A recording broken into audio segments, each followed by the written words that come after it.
Hello बच्चों, आज हम पढ़ेंगे मैथ चैप्टर फर्स्ट, जिसका नाम है परिमेय संख्याएं या रेशनल नंबर। परिमेय संख्याएं क्या होती हैं? वे संख्याएं जो p/q के रूप में लिखी हों या लिखा जा सकता है, जहां p व q कोई पूर्णांक है तथा q does not equal to 0, q का मान 0 नहीं है, परिमेय संख्याएं कहलाती हैं। जैसे 2, 5, -4, -15, 100, 3/5, 11/7, -3/4, 0, 1.75, 3.26 बार, 3.1333 आदि। तो परिमेय संख्याएं वे संख्याएं होती हैं जिन्हें या तो p/q के रूप में लिखी हो या जिन्हें p/q के रूप में लिखा जा सकता है।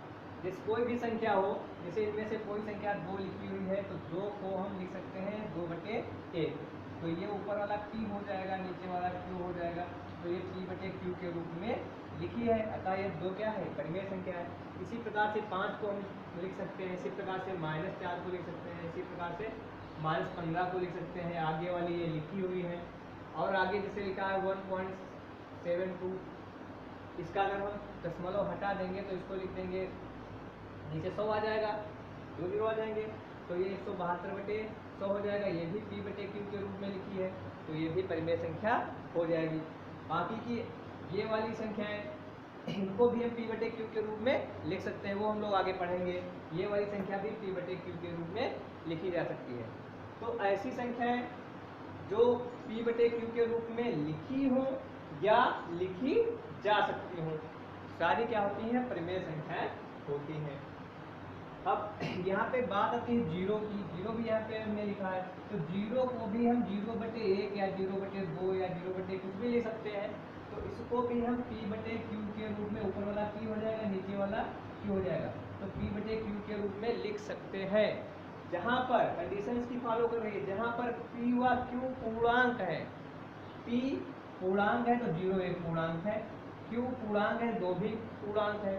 केवल हमको ये देखना है कि q 0 नहीं होगा, मतलब जो इसका हर होगा बटे वाला, बटे में यहाँ पे 0 ना हो, बाकी p 0 हो सकता है, केवल q 0 ना हो, क्योंकि p और q दोनों पूर्णांक हैं।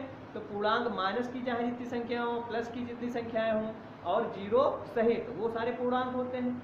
तो यहाँ पर p और q दोनों पूर्णांक हैं, तो लेकिन यहाँ पे एक कंडीशन दे दी गई है कि q को 0 हम नहीं ले सकते हैं, तो नीचे वाला जो हर होगा वो 0 ना हो, बाकी जितनी भी संख्याएं होंगी वो p/q के फॉर्म में वो सारी परिमेय संख्याएं होंगी। फिर आते हैं परिमेय संख्याएं। परिमेय संख्याएं क्या होती है? तो फिर इसके बाद में जो बची संख्याएं वो परिमेय होंगी, जो परिमेय नहीं है वो क्या होंगी? परिमेय होगी। वे संख्याएं जिन्हें p/q के रूप में नहीं लिखा जा सकता है, परिमेय संख्याएं कहलाती हैं। जैसे √2, √3, √5, √7, √8, अंडर रूट में जितनी कोई भी संख्या हो जो पूर्ण वर्ग ना हो, जिसका वर्गमूल हम लेके बाहर संख्या ना निकाल पाए, वो सारी संख्याएं क्या होंगी? अपरिमेय संख्याएं होंगी। और कोई सिंबल अगर है तो वो भी अपरिमेय होगा, जैसे पाई होता है, ये अपरिमेय। और कोई ऐसी संख्या लिखी है दशमलव में, जो दशमलव के बाद में कोई भी अंक रिपीट नहीं हो रहा हो। रिपीट का मतलब होता है या तो अंक या कोई संख्या, जैसे 1 है तो 1 के बाद 1 1 किया है, जैसे यहाँ पे हम लिख देते हैं। रिपीट का मतलब होता है जैसे 1 लिखा है तो 1 के बाद 3 3 3 3 3 3, मतलब ये रिपीट ही करता जाए कि 3 3 3 ही आते हैं। तो ये इसका प्रसार, जो दशमलव प्रसार है वो अशांत है, मतलब ये दशमलव के बाद में संख्याएं रुक नहीं रही हैं, करती जा रहा है, लेकिन क्या है? आवर्ती है, वही संख्या बार बार रिपीट हो रही है।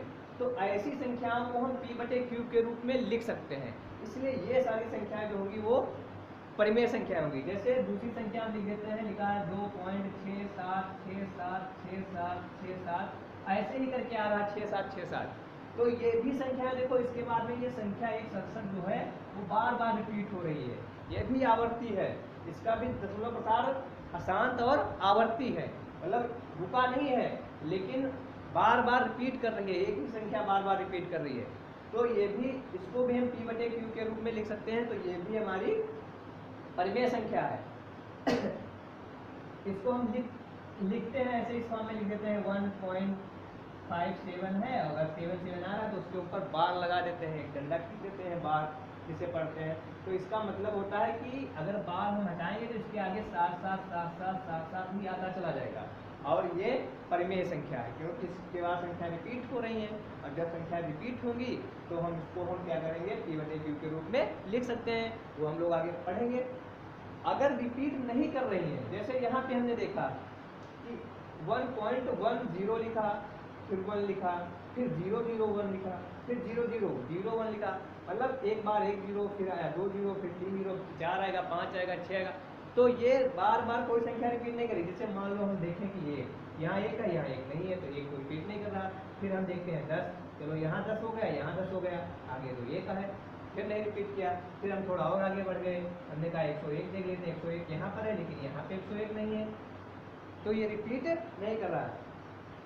तो इनको बोलते हैं, इनका दशमलव प्रसार जो है वो अशांत और अनावर्ती है। अशांत और अनावर्ती मतलब ये आवर्ती नहीं है, बार बार रिपीट नहीं कर रहे हैं।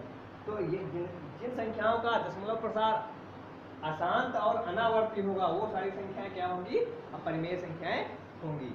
इतना हम पढ़ेंगे, उसके बाद में कल की क्लास में पढ़ेंगे। धन्यवाद।